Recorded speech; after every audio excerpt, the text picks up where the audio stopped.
Good afternoon, Abhi. How are you doing today? Good afternoon, Deepak. Pleasure being here. Thank you very much for having me.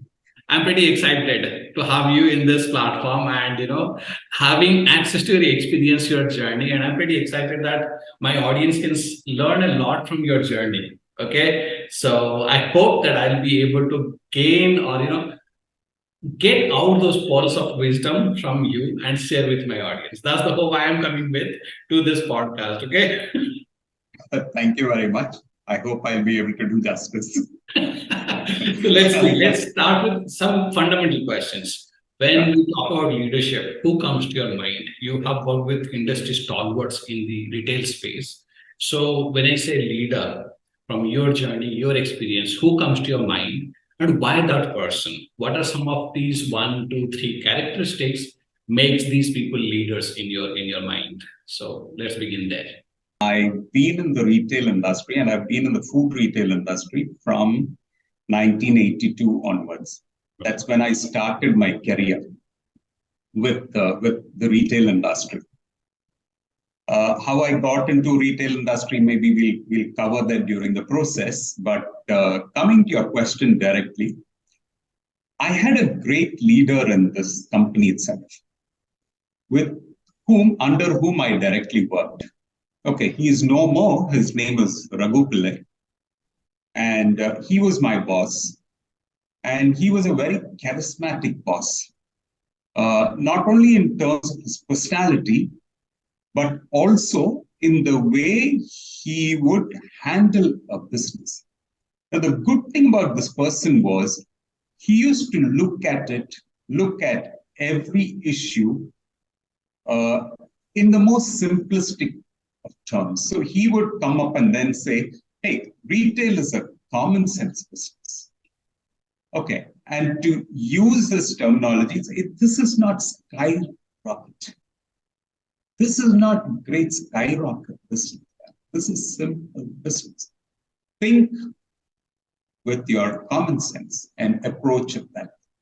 So he would approach a business in the most simplistic form. Second thing with him was he would give you a lot of freedom to work. Okay.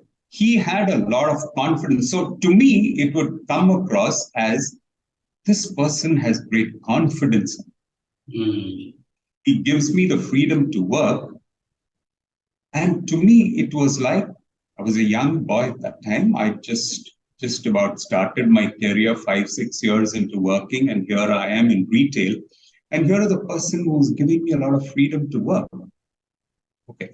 And this was a time when it's not like the current time. It was at that time when bosses were boss and they would take all the decisions. Right. Okay.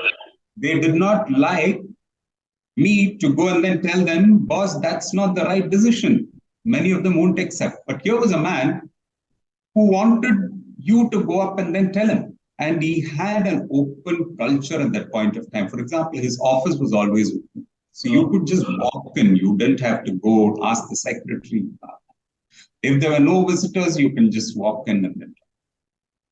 And the third quality that I liked about him was that his desk was always clean. He was always free for you. Oh.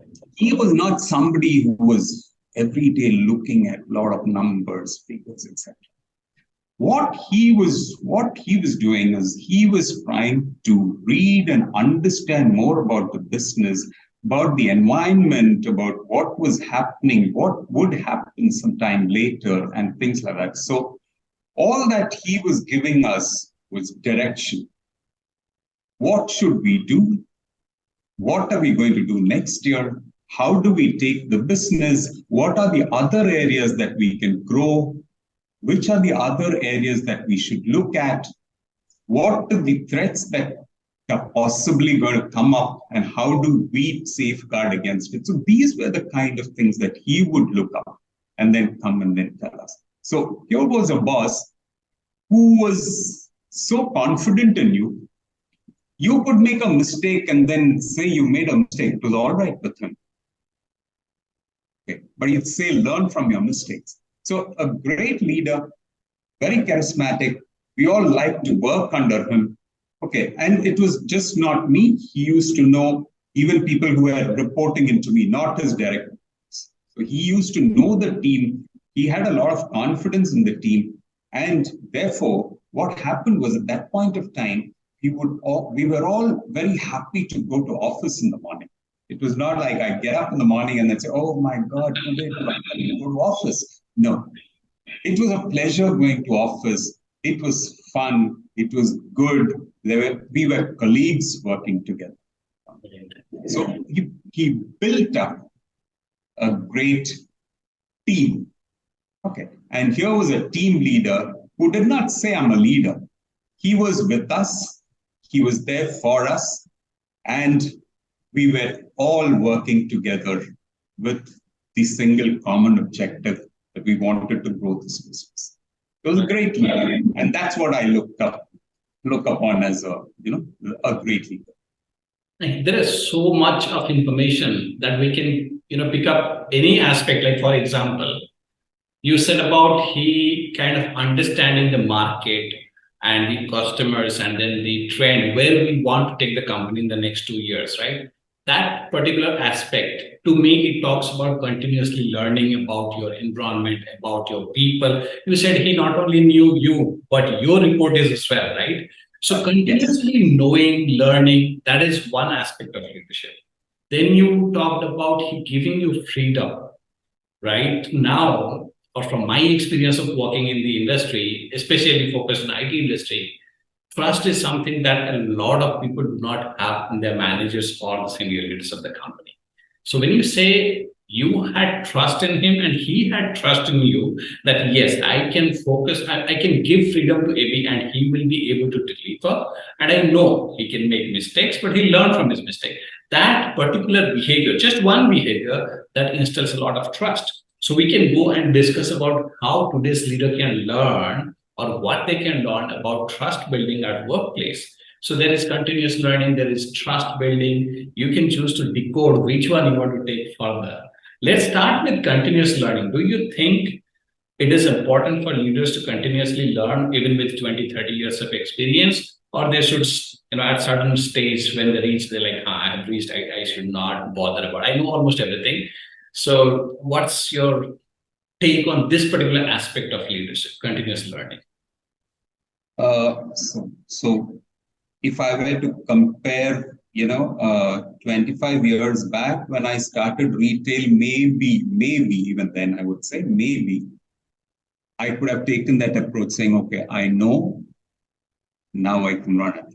But today, and especially in the last, let's say in this millennium, things have changed so dramatically. There can be no end to learning.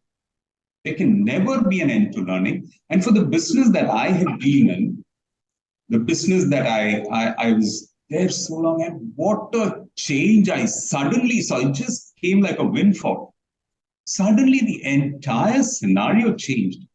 Here we always thought the competitor is going to set up a store next door and then, he's going to fight with a newer store, better store, etc. What came about was like a whirlwind just came up and then said, online business becoming such a big business. All right. And initially, we never thought that technology can cope up so fast that to deal with 10,000, 20,000, 30,000 products would be so easy, but it just happened overnight. Now, imagine that situation if the leader is not anticipating this. Worse, I'm sure many didn't anticipate. If you don't respond, okay, COVID is a great example. Right? Anticipated. I don't think anybody anticipated. Nobody. Just change the way the business was done. I mean, every single business. I now live in Kerala. Okay. And Kerala, we'll talk about it later, is a completely different country within the country. Here, I go to my neighborhood store and then tell him, hey, give me delivery. The guy will not give me delivery. He said, no, sir, you have to take it, or I'll put it in the auto. It will come to your house. You pay the auto. Quite contrary to what I'm used to in Bangalore when I was working. The moment COVID hit, all these guys overnight knew how to give home delivery, how to take orders on the phone, how to take orders on WhatsApp. Right. They started taking orders on WhatsApp. Change was so fast. Bigger than that, earlier we had this big advantage that people don't carry money, so you have to come to a store and buy. You would not buy from the street wallahs because they could not accept cards and things like that. But overnight that also changed. All of them started. All you had to do was have a phone. So competition comes in different forms from unexpected quarters. So first, if you're not anticipating, I think today's world, anticipation alone is not enough. You have to respond and respond very fast. Okay. If you've not anticipated, at least respond, and quick response. That's why many organizations had to overnight change the way they were doing businesses. Right. So that is the greatest challenge today, and big difference from the time that I was working to what is happening now. The changes are instant, the changes are fast, and the organization that can respond the fastest goes home with the bounty. So that makes continuous learning very important for leaders today, right? Absolutely. Now, you mentioned about change. Change management is a huge topic under the umbrella of leadership, right? And there are a lot of myths around change management. There are a lot of challenges or barriers to change, as we call them. So I would like to understand from your journey over the last few years or few decades, how has change changed, and how has managing change or change management, how has that evolved over the last few decades? Or is there any change at all, or it's the same way people are managing change as they were doing 30 years back? So on change management. And if you can share a particular story of you implementing some change, or somebody else driving a change, that will be great. Oh yeah, so I think this was about 25 years back in one of the organizations that I was working. They sent me abroad. They sent about 4 of us to learn the way retailing was done in that country.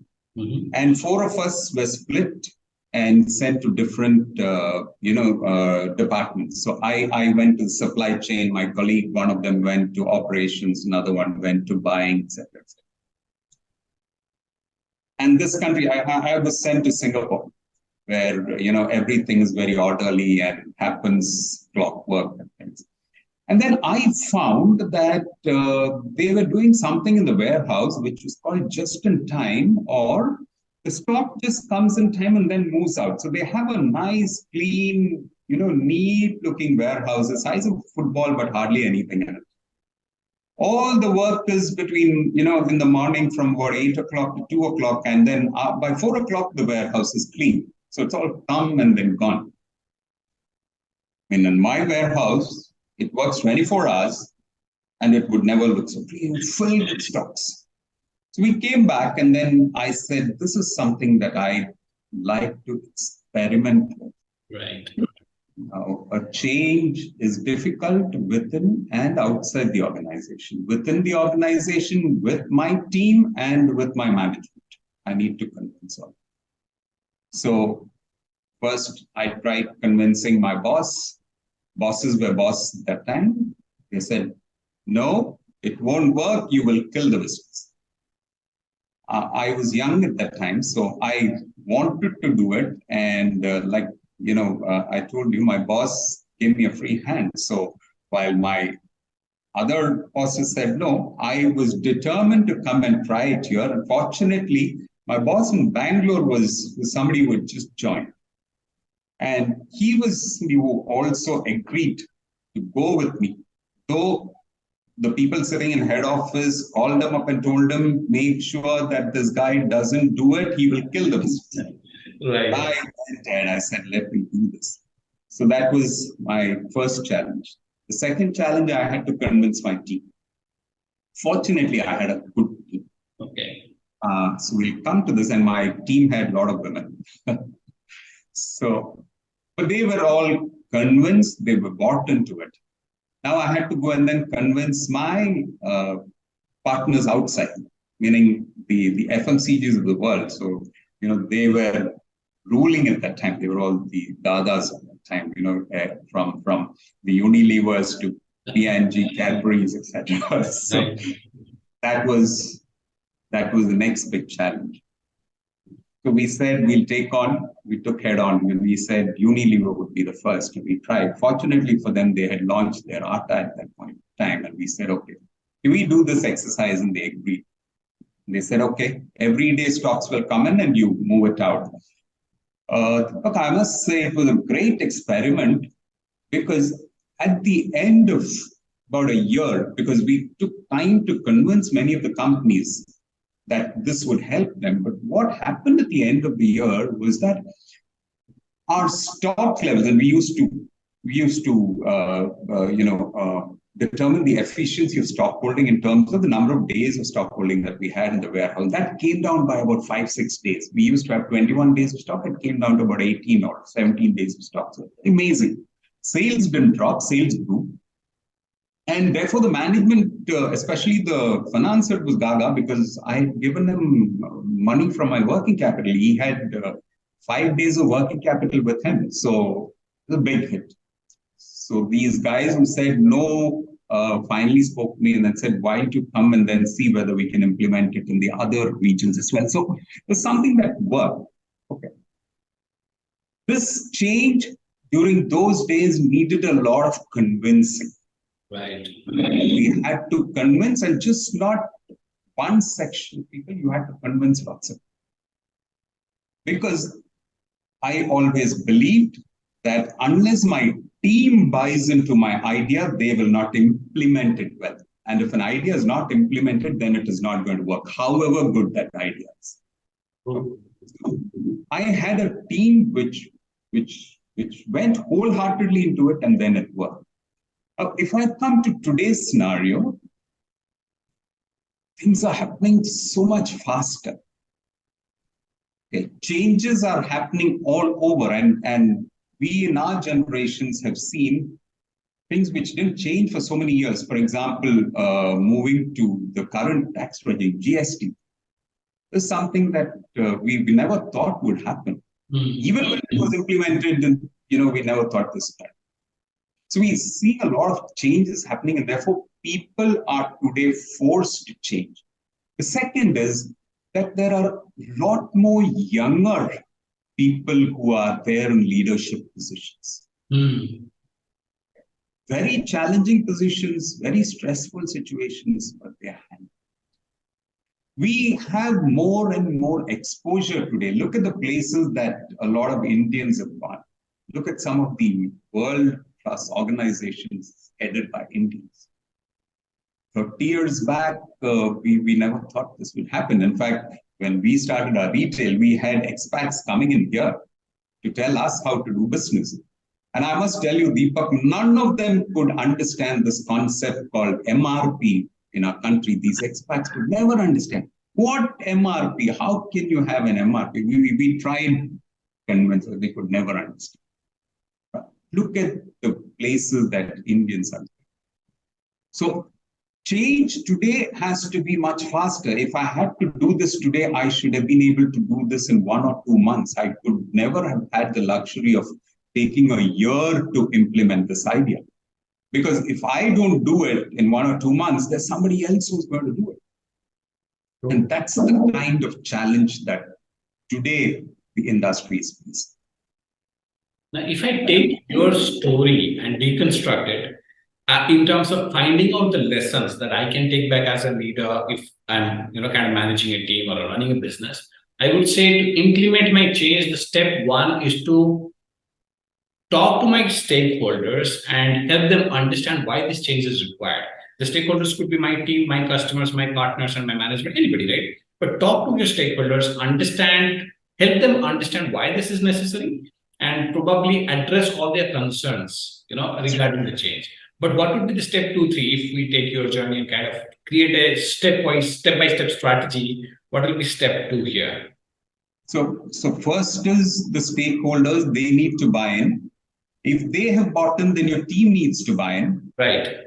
And if your team has bought in, then you need to have your partners, business partners buy in. Right. And then if all have bought in, then you need to know whether you have the infrastructure Right. to implement that. Whether you have the resources, the people, if it's the financial resources, human resources, if it's the assets, you have all this, you do a check. If you don't have the assets, then you get those assets and then you go and then implement it. Because you have to make sure that the idea, and it's a good idea, it's an idea that is working somewhere, you've seen it. The idea shouldn't fail for want of any of this.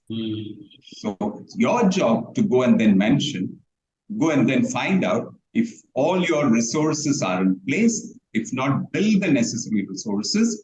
This also means you need to go and then teach, because all of them have not got the exposure that I got. So I need to go and then teach them this. I need to go and then tell them this. So what we need to do is, if the other organization can send me some material, can send me some films, and then we sit with the training team or the HR team, and then we do, sessions so that everybody is on board, everybody is briefed about it, everybody is taught about it, because we are not dealing with people who have had, great level of education. These are all people at the ground level. So we need to get them trained to understand this whole business. So we need to make sure that all the preparatory work is done before you actually go ahead and then implement this business. Right. Whatever activity you want. Got it. So now let's go back to the 2 points we were talking about, the culture of openness and culture of trust and transparency, right? Let's say I am a business owner and a CXO who is part of a team that is running a business of, let's say, 2,000 to 3,000 employees, and we are struggling with creating trust and transparency and openness in the workplace, right? And it has severe impact on my business. Now I rope you in as a advisor or a counselor and a coach. So how would you coach me, or what would be the steps that you would advise me to take to create a culture of openness at my workplace, so that I can kind of change the entire game? People are leaving, attrition is at a very high rate, but I can curb all these problems because I know the core problem is lack of trust and transparency in my culture. So I want to do that. That's why I want to work with you. What steps would you advise me? What will be your advice to me? How do we create that culture for us? Yeah. So an organization always has a culture, probably built by somebody over the ages, etc., unless it's a very new organization. Right. That doesn't mean that that same culture needs to be followed everywhere else. There are leaders who changed it, at least in their regions there, because they might have found that certain things there are not very good.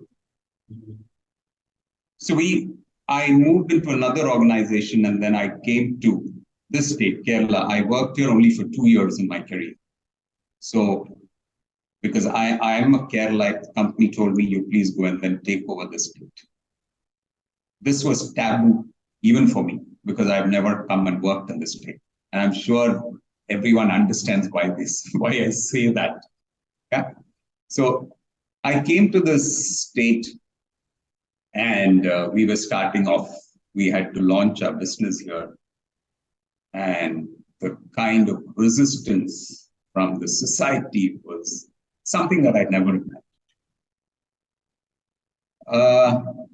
The management had decided Kerala will keep on hold, but they did not communicate this. Okay, they did not communicate. We had been going about building a team here. We had set up a team. We'd found properties. We built stocks. We are ready to open. I keep telling my boss, when can we open? And then it's silence. what would I tell my team? What would I tell my, we've hired people from other organizations. So this organization had a top-down approach. The boss says, so we started, so I called my team, and I came from an organization which was, we would always sit and then talk, discuss, and then take a collective decision as far as possible. So here I came, and then we put all members together, and we said, what do we need to do?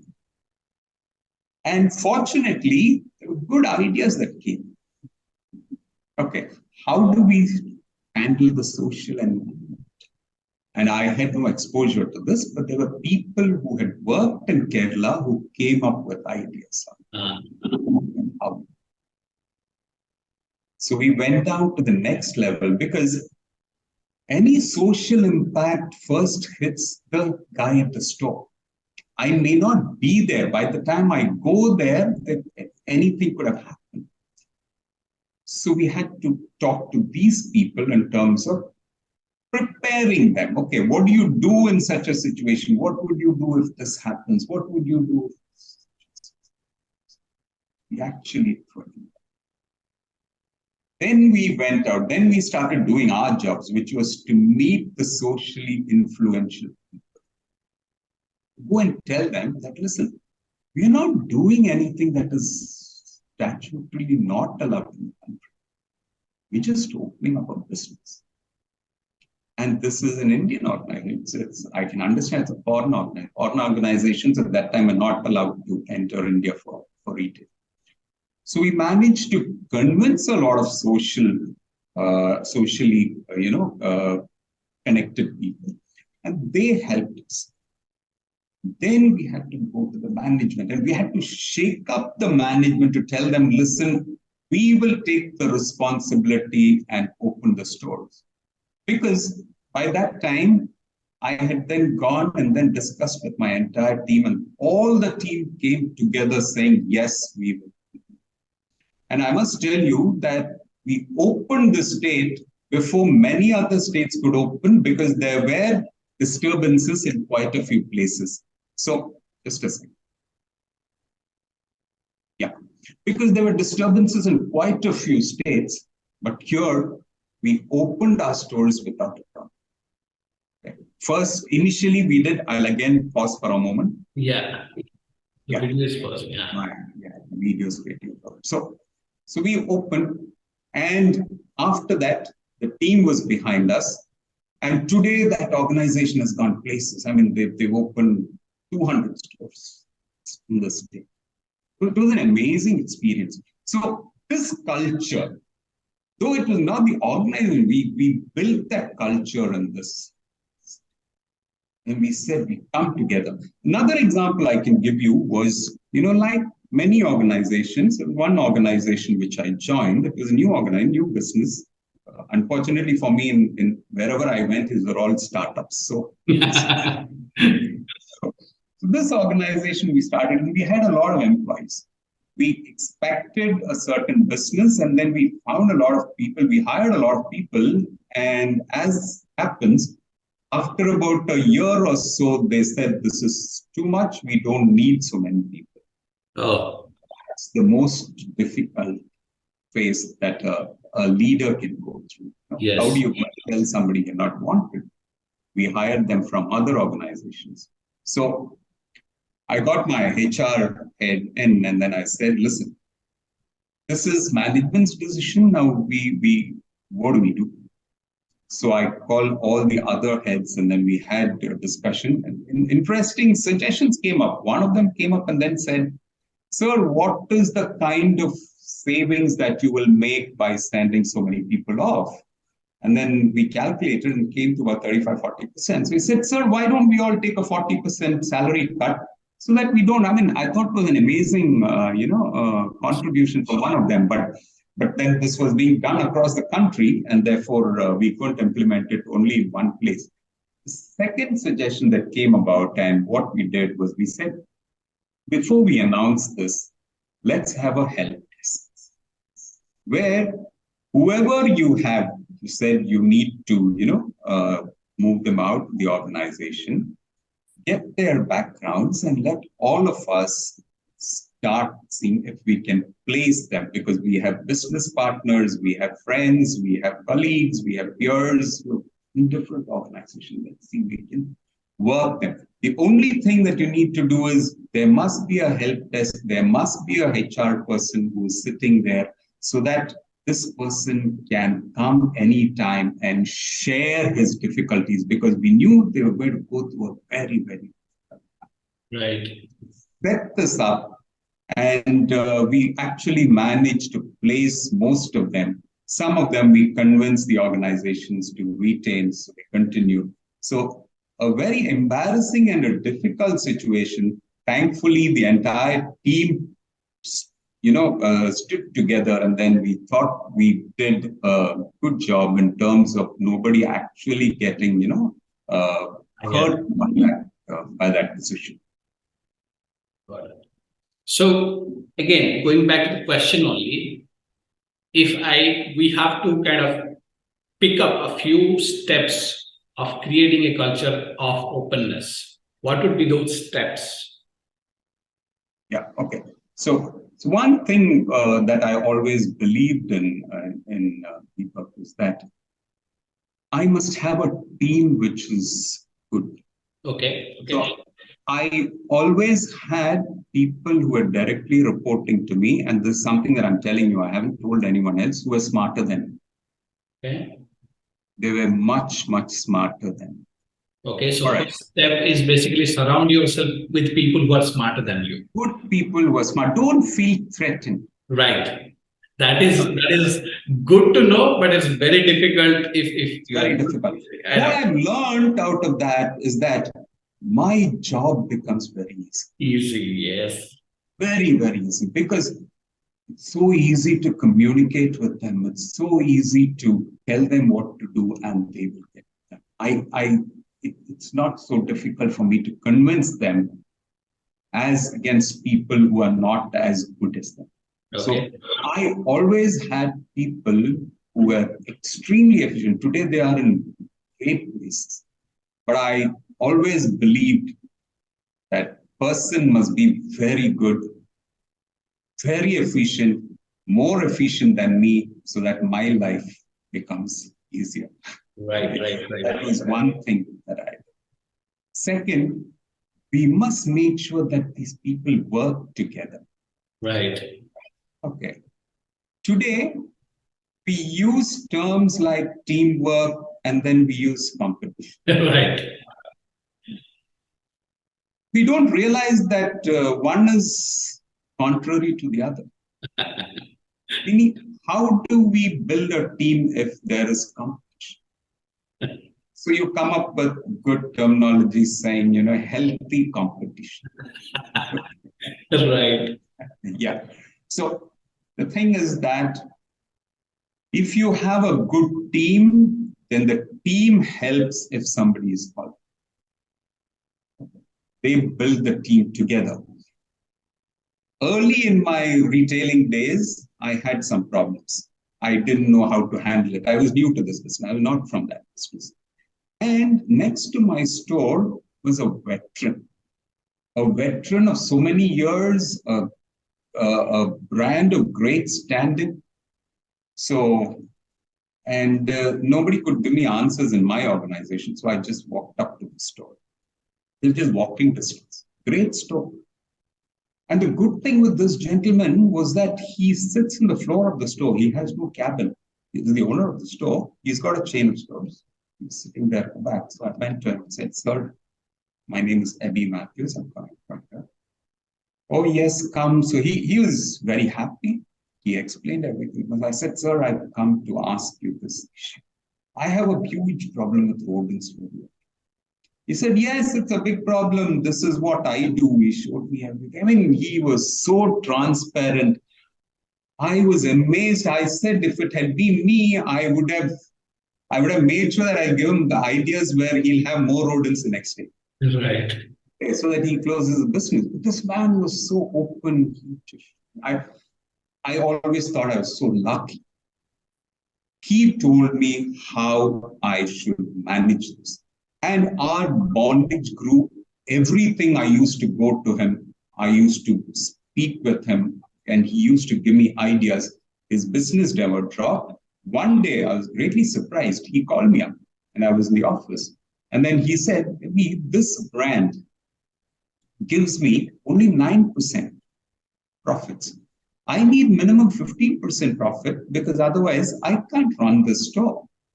So I have told them I'm not going to take this unless you give me 15% business. He said, if you can also join, it will become easy. It will benefit both of us. Amazing person. So this is the kind of exposure that I had. He was never threatened by another organization. He knew the strength of his business. And he was willing to share it with us. Right. Okay. I said, if this man can do it to the so-called competition, how do we develop this sense within the organization of a team helping another member? That's why earlier I told you, it was such a pleasure going into the organization in the morning because we would meet all these people. You had a coffee break where you chit chat, you go to the warehouse together and then, put ideas together. It was a wonderful experience that I've had, especially if the team works together. Right. And that takes us to another topic, which is pretty important for leaders to understand and probably master also, or continuously improve on that particular topic. And this is again a big subset of leadership. How do you build high performance teams?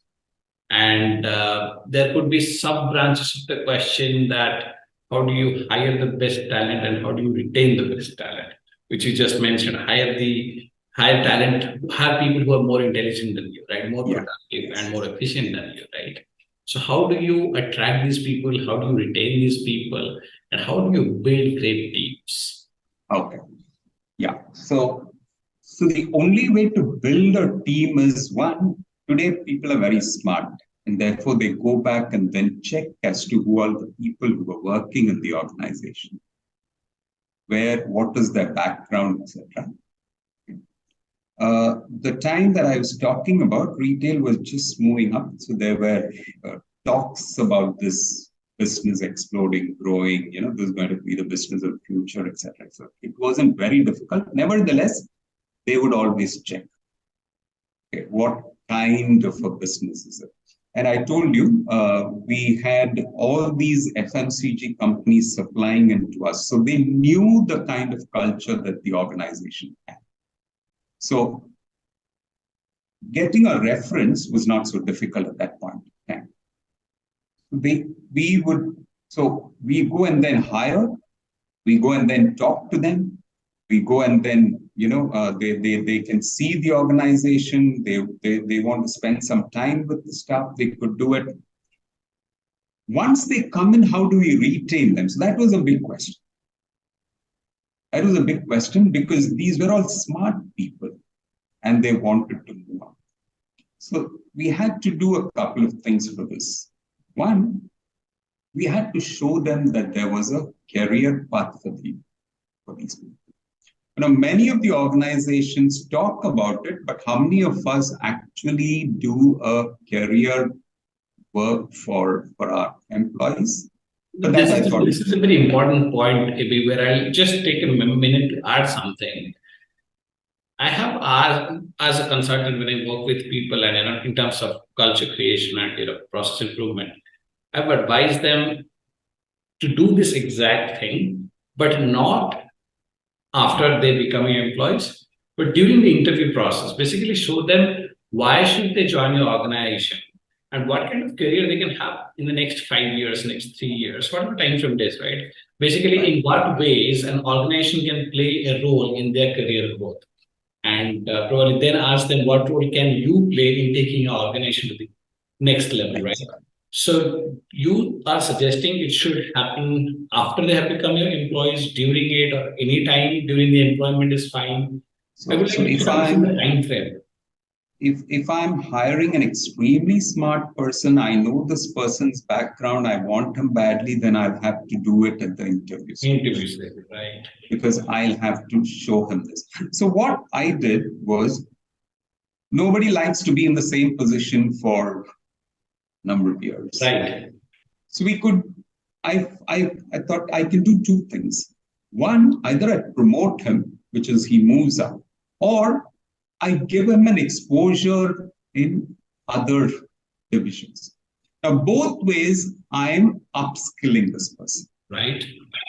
Okay. So they become ready, if not in this organization, at least in some other organization, but I'm getting them ready for the next position. And what this actually means is, and this is a little different from what many people think, is that when I move, so I was in Kerala for 2 years, and then they wanted to move me from here to Bangalore to head a higher role. I had a person for my position ready to take over. They did not have to go outside to hire that person. We had. And when I was moving out from Bangalore, there was this person ready for that position. Okay. So the thing that a person has to do is, all these organizations, when we have so many people, we must start thinking about successor planning. Succession planning, yes. It's so sad that there is a position and I have to go hire from outside when I have so many people who have been there in the organization for so many years. That is ridiculous. What has the organization done for these people? Or have we been so bad that we've hired not efficient people? Right. Only that could have happened. So the only way to keep these people is to see that you, without them knowing, upskill them. I don't have to send them to great institutes, to great training institutes, etc. I have within my organization various departments where I expose this person. He finds a change working in the other divisions. When he moves up, he is able to appreciate all the functions in the departments. Right. And he is good moving up. So this is something that I was very lucky to do in my organization, that whenever I moved, there was somebody who was ready by that time to take my position. So I did not have to go and hire from outside. That was something that I was. And that is a culture that will go down and people will appreciate. Everyone who knows that there is a career, that I will not stagnate. This was about 30, 40 years back. When I join an organization, I retire from that organization. I can be in the same position for 40 years, no problem. Times have changed. We need to keep the excitement up for these people who come and join. Right. And that is my job as a leader. Right. That is what I'm supposed to do. Now, here, succession planning is a very important topic. And I don't think a lot of leaders understand this. They don't know how to plan this, how to execute this idea, so that when it's time for you to go to the next level or go outside as well, there are people ready to take over your job. You have mentored them. As you said, as a leader, it's my job. So how should a manager, not manager, mostly CXOs and all, how should they plan this succession? And there's one other topic, that if I'm a CXO, let's say somebody joins the organization at the lowest level and they keep rising. Right. There is a ceiling. They cannot break that ceiling of a CXO, right? So if I'm a CXO, does this apply to me? Should I do succession planning? If I should, at what stage and how should I do it? If I'm below the level of a CXO in a senior leadership or leadership role, how do I mentor my next level people so that they can come and take my role so that I can move on to the next? How does this succession planning work? If you have a framework, if you have a few steps, please share with us. Okay. So like first I said, we always have a team which is very efficient, Right. probably even more efficient than me. Doesn't matter. So what do? I then shortlist, I select, I rate them. It's not something that I communicate with them, but within me, I have already rated them 1, 2, 3, 4. I also find out what is it that I need to give them, where do I need to build their skills. Okay. Because as I said, when you say you rate them, on what criteria? On various, so if I have rated saying that this person is good at job knowledge, but then his people handling skills have to go up, or I say his financial management skills have to go up, then I see how can I enable him. So I'll give you another example. I told you this organization that I worked with, I was heading the buying and the supply chain department. And in the buying department, 95% of my managers or category managers, as we call them, were all women. All ladies, efficient, extremely efficient ladies. Some of them just out of college, some of them with a couple of years experience, but very intelligent. Now, who are the people they're dealing with? One, yes, the FMCG companies, but on the other side, you also had the distributors and their delivery boys who were coming. Now, you had to deal with them. Now, look at the disconnect. These distributors or their boys are never used to such ladies. These are ladies who speak good language. They're good looking, they are, these guys so hesitant to come up. And for these ladies straight out of college, an FMCG guy coming, I treat them well. These guys, I will not even ask them to come into my office. I'll make them stand there and then sit. Right. Not their fault. And therefore, I had to then call them and tell them, listen, you are in an industry where you're dealing with such people. We had to communicate, we had to tell them this, and then we had to make sure that they deal with them. What we did is we said, please go to the warehouse and then spend some time every day. Because the warehouse gets all these kinds of people. Right. And they are coming here because there was a process which said that if there is a price difference, they must come and get it approved by the category manager. So they were coming. Okay. So we said, no, if you have to sort out the problem, you must understand why this problem is happening. So please go to the warehouse. And that's how they start changing. So there will be issues. We need to find out how they can learn from the issue. Right. And then appreciate what the other person is doing. So the most important thing is that too in a people's business is that if I don't appreciate what the other person is doing, then it's very difficult for me to respect. Right. So we need to expose them. Similarly, these were people who were straight from college. So sometimes we tell them, every afternoon you go and then spend your time in the stores. Talk to some customers. Talk to the shop floor staff.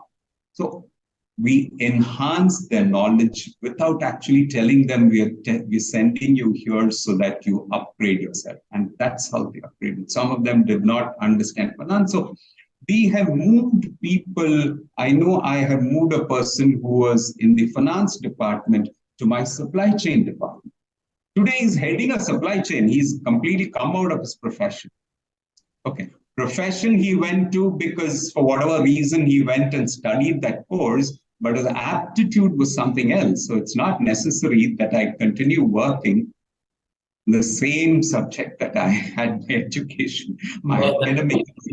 That is powerful. That is really powerful what you're saying. But do you think companies and leaders do create those opportunities for people to move around?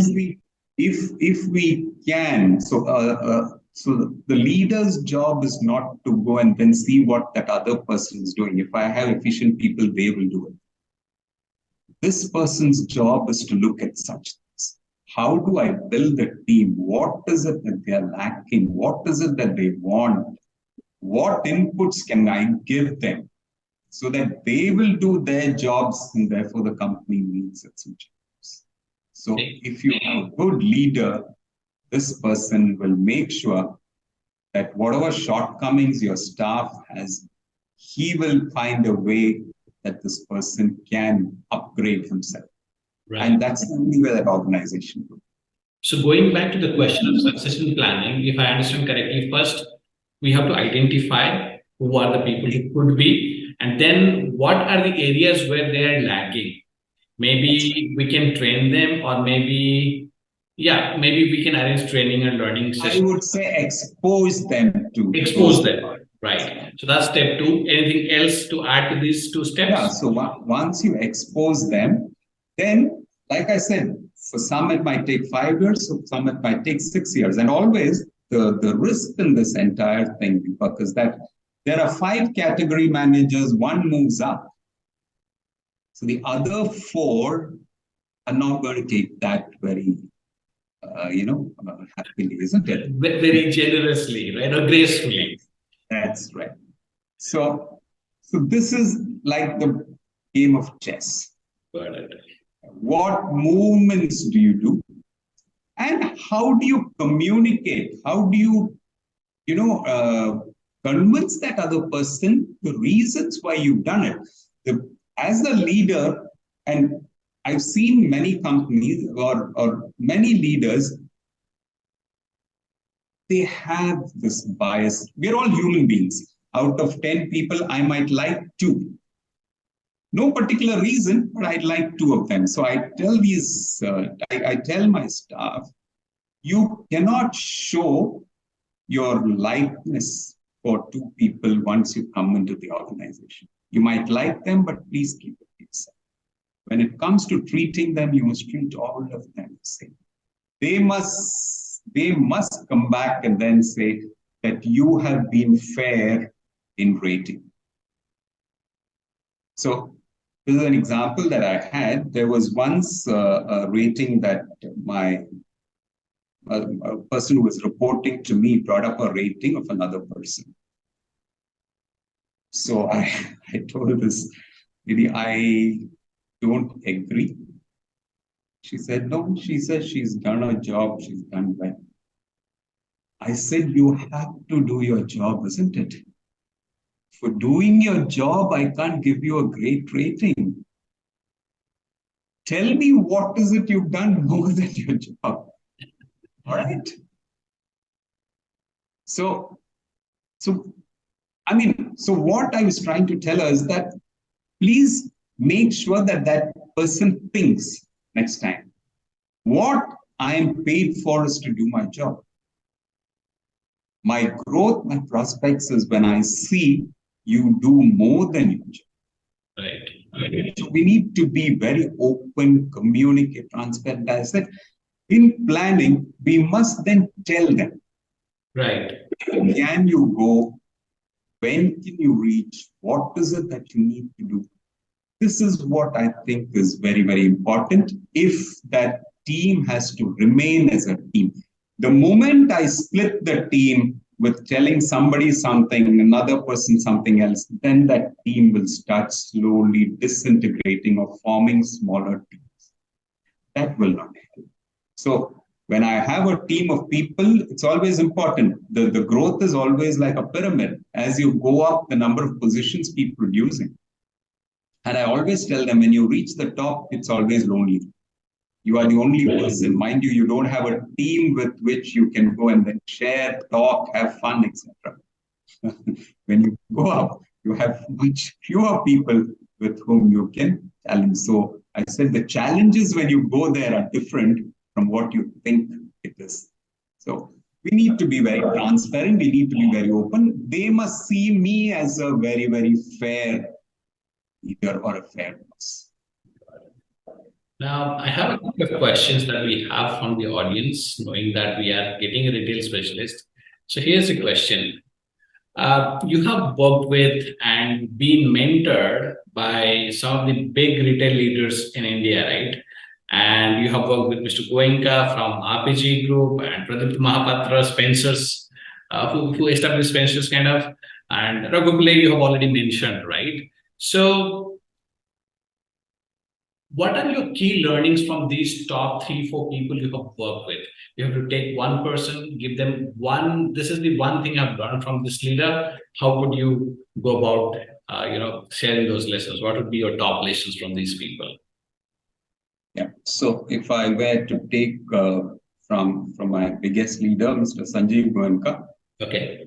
Mr. Sanjeev Goenka is a very hands-on man. So he will not tell me when he comes to the stores. He's come to Bangalore to attend a board meeting of Harrison Malayalam.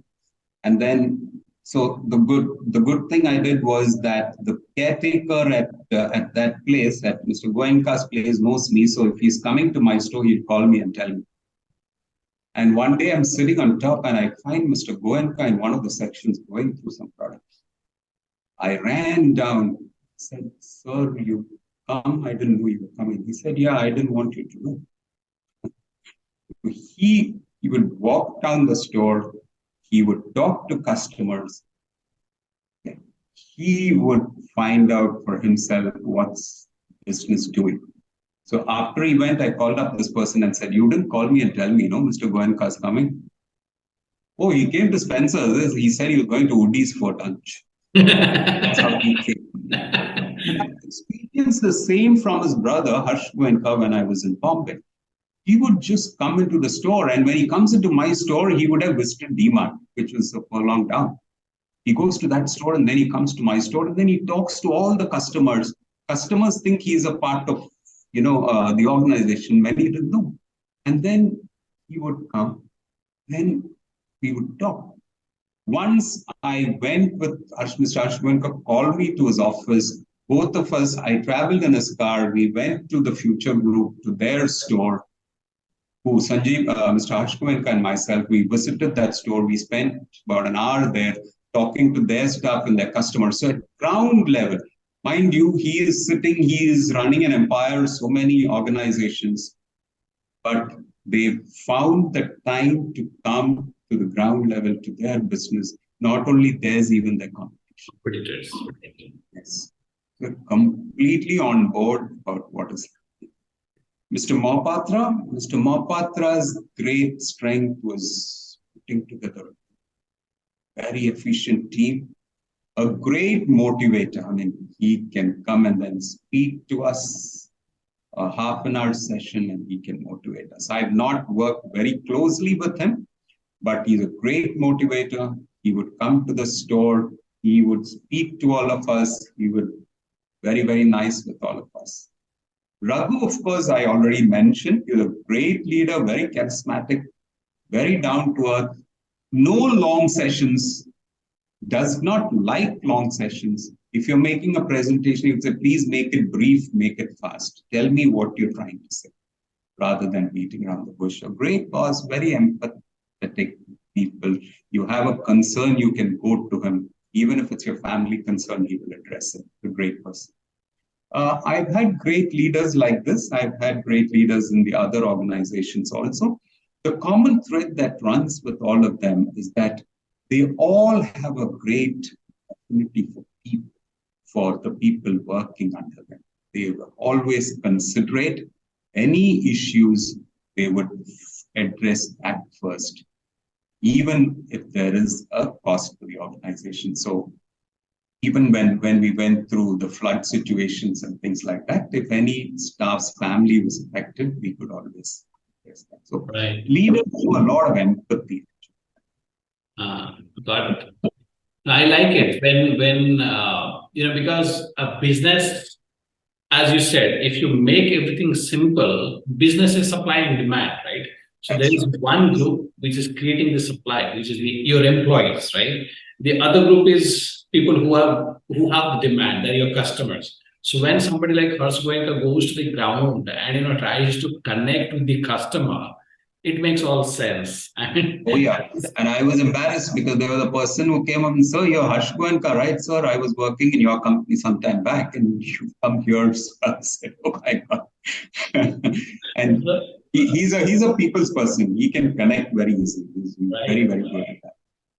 Another question I have is, I know that you have worked with a lot of young women, as you just mentioned also, right? And you have mentored a lot of women.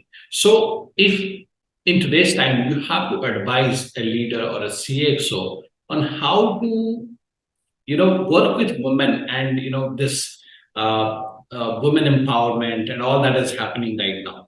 But in retail industry, I think it is a women kind of, what would you say? Focused business, right? So, how did you mentor these women, and what would you say if somebody is now doing the same thing and trying to bring in more and more women into the workplace? How would you advise them to mentor these people, mentor these women? So I think at that point of time when I had a lot of it was not by design. It was not by choice. It just happened by design. Uh, I don't think I differentiate man women. I always thought that was another person, intelligent, capable of making decisions, qualified, knows what he or she is doing. So we never differentiated. That was one thing. The differentiation comes in the emotional part because these people have family, they have kids. So man wouldn't get so emotionally upset as a woman does because the child is ill or whatever. So that is where we need to have empathy. And I say, I don't need to have empathy if I have the right team. Right. Because this person then depends on the team more than the leader. So my job was to make sure that I have efficient people and then I have a team around because that is a great security. The second thing is for women, they must find that this place is safe for me to come and work. Right. And this happens in the stores because people leave late and they come in early. And, they have to go back home after 8 o'clock, after 8:30. And these were, today, transport is good. You have a lot of opportunity. Earlier, there probably no buses at that point of time. Right. So that time the team helped a lot. So what we found was when I started my career, and that was in 82, we had the store was in MG Road in Bangalore. And people stay, on the periphery. So they had to walk up to the bus stand. They had to do this. We had girls and boys. And the great thing with this team was that these boys volunteered to drop them, to make sure that they get onto the bus. So that feeling of a family, of my colleague, that feeling's coming back. So today, and the good thing, Deepak, is that alumni meets even today after some 20 years. Once a meets. So they've all become parents and all that. But these youngsters were straight out of college today have still continue with that bonding. So that was a great bonding that happened at that point. Do you think like colleges, businesses should have this employee meetings, alumni group and alumni meetings should happen? Do you think businesses should do that? It is a great opportunity because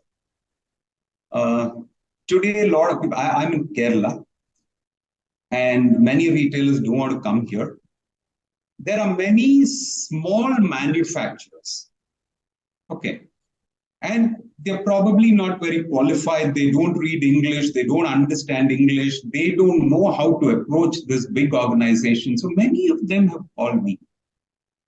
Okay. And I help them place their products with these large organizations thanks to the bond that still exists. Right. I'm still able to call them, seek their help and say, please help these guys. It's not that I do for a remuneration. I just do it because I think these are people who are starting an organization. They need help. Okay.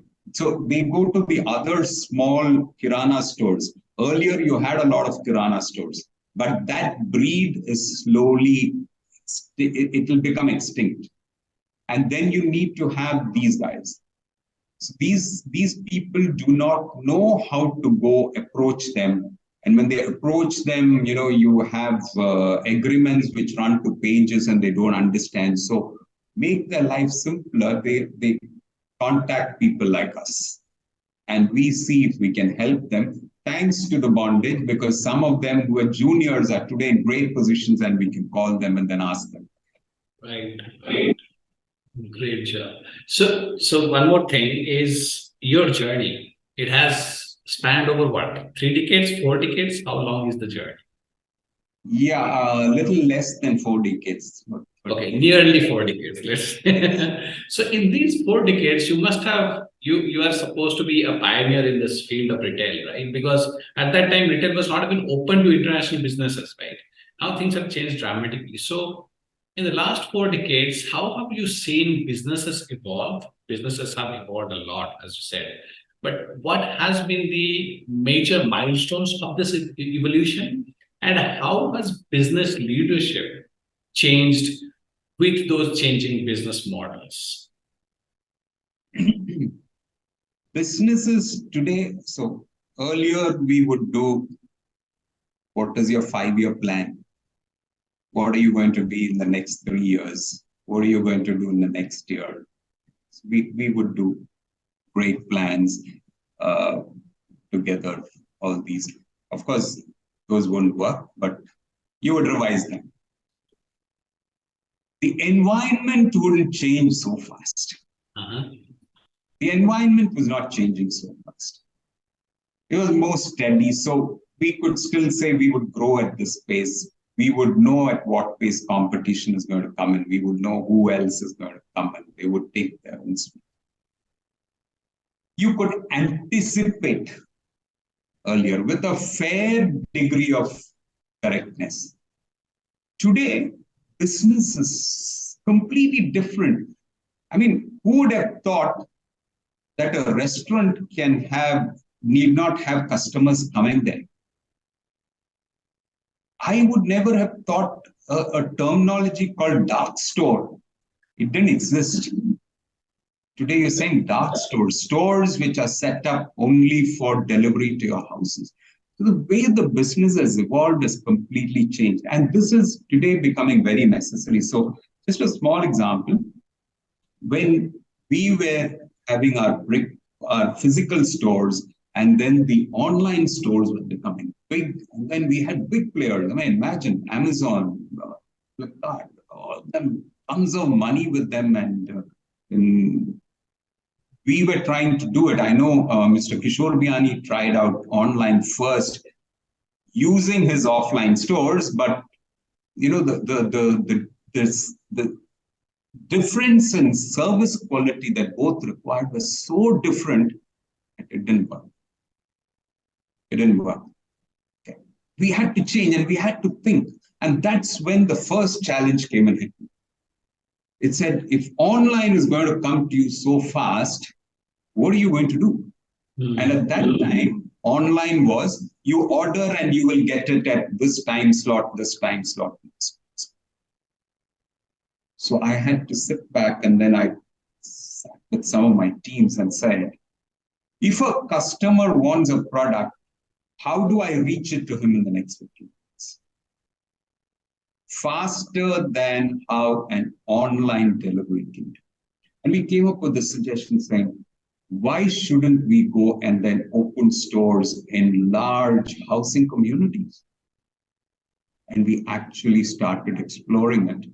We went into every housing community and we started opening stores. We had about 8-10 stores before I came out of the organization, but we started opening. So we had to think. That's why I said, while earlier we could anticipate, today I have to respond. I don't have time to build a 5-year plan. The changes are happening so fast. How do I respond instantly to what my competition is doing? And we went and did this so fast because we said if there is a 1,000-house apartment complex, I will go and then service them. Let me put a store in that complex. So we have to. So today the challenges of a manager is becoming more and more difficult. The other thing that has happened is because the salary levels have gone up, the staff levels have gone down. So the staff are doing a lot more work than what they were doing earlier because you have to compensate. And therefore the stress levels are, the number of hours you work. And thanks to COVID and work from home, it's become there are no time limits now. 24-hour work. 24-hour work. So the stress levels of your staff are very different. So how should leaders deal with that? Well, I think to break the stress today, you have various other options, which we never thought of at that time. So today you have weekend breaks and things like that. Earlier, we used to have, if we have meetings, we used to have the meetings used to end and then you go and then have a party for that evening and you spend. Today, unfortunately, meetings are happening like this. So I don't get to meet people. So I think the entire scenario is changing. Okay. Earlier, we were meeting people. Today, we're not. We're meeting people online. The social media has taken over. So so those are the changes that have come about.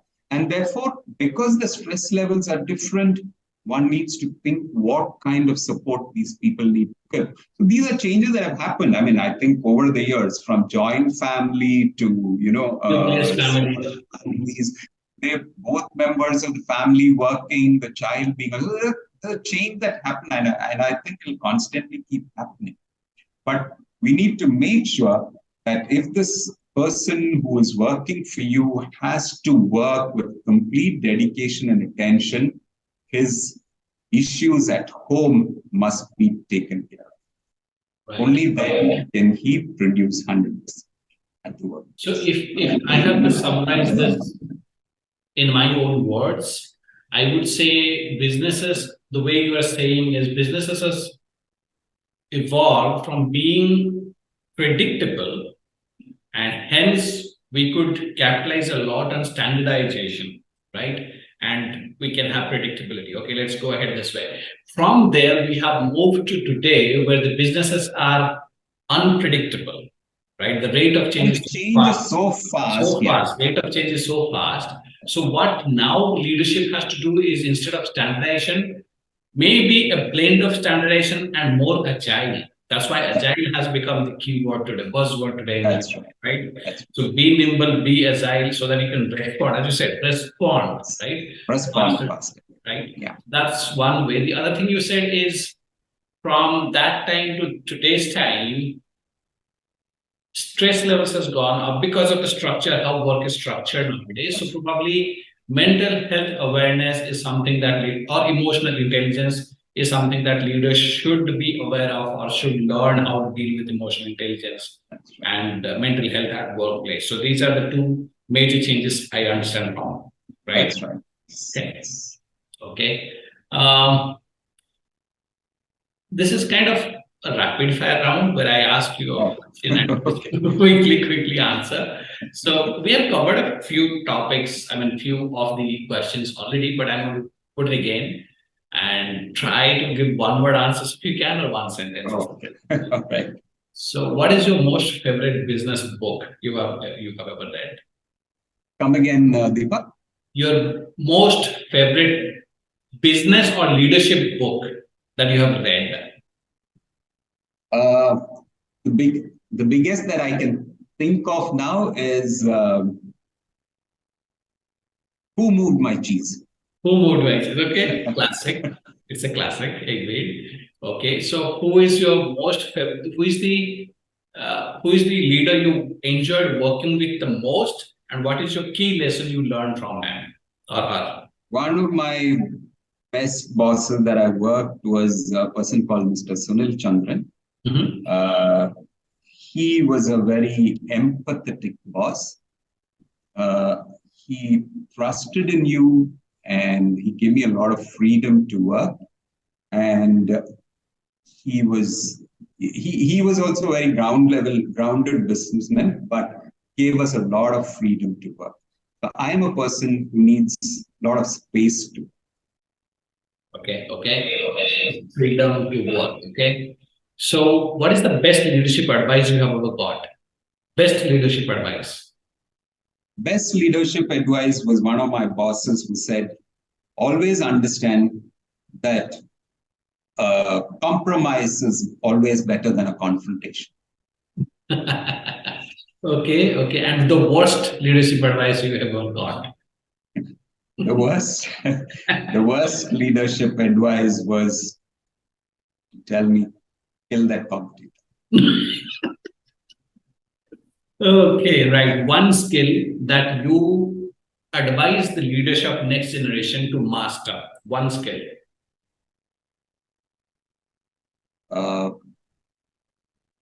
One of my most favorite skills is to say, always have efficient people to work for you. Okay. So, are you saying hiring the best talent, that's one skill they should master? Yes. Okay. Don't be threatened. Don't be threatened. Okay. Yeah. That's good. Now, how do you, this is again a quick response kind of question.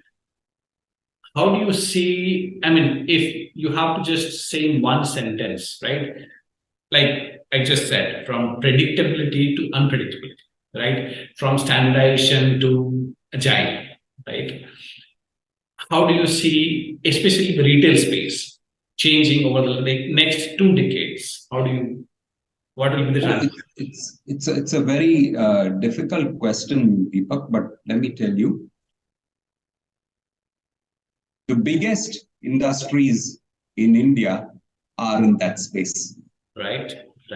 Okay. Some of the biggest organizations in the world are in the space.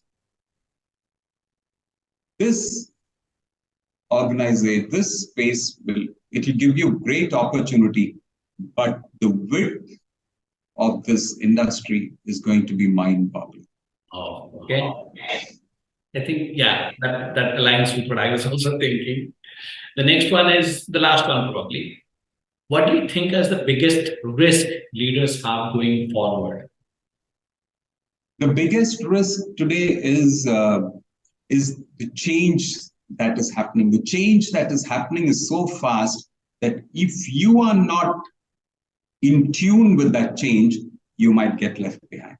As they say, even the change of speed of change is so fast that even if you are not doing anything wrong and you're doing as business as is, you're still moving backwards, right? You're still moving backward. That's right. Awesome, maybe. So we end this discussion with kind of, again, 3 questions that you would on leadership, which you would like to pose for our next guest. When they come on board, what would be 3 questions that you would love to ask them or you would love to listen to? So certainly what I would like to understand is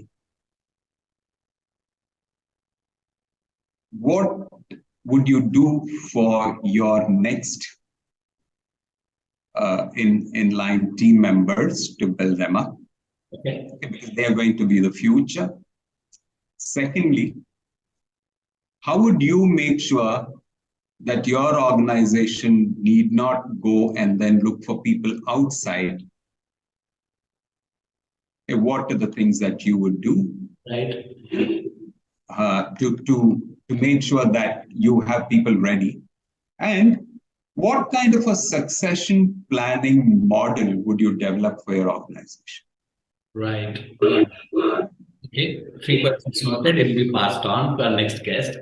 And maybe you have shared a lot of wisdom from your journey, and I'm sure this 1 hour or less than 90-minute package, whatever we are creating, it's not going to encapsulate your journey, your wisdom, your insights into everything cannot be captured. But whatever you have shared in terms of leading change or managing change, in terms of creating high performance teams by hiring people that are smarter than you and then giving them the opportunity to learn and grow where they lack a little bit, right?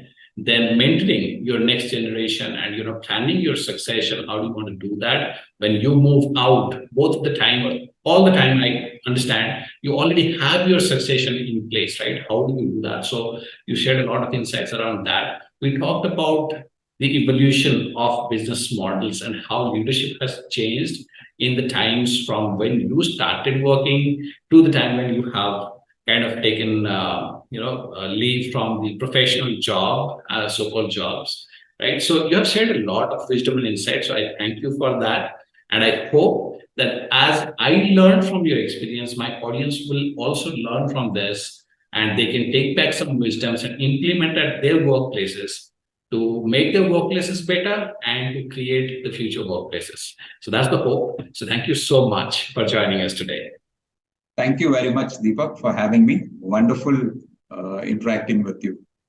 You're such a what shall I say? You make me feel so comfortable. I had a lot of butterflies when I came in, but Right. wonderful, really.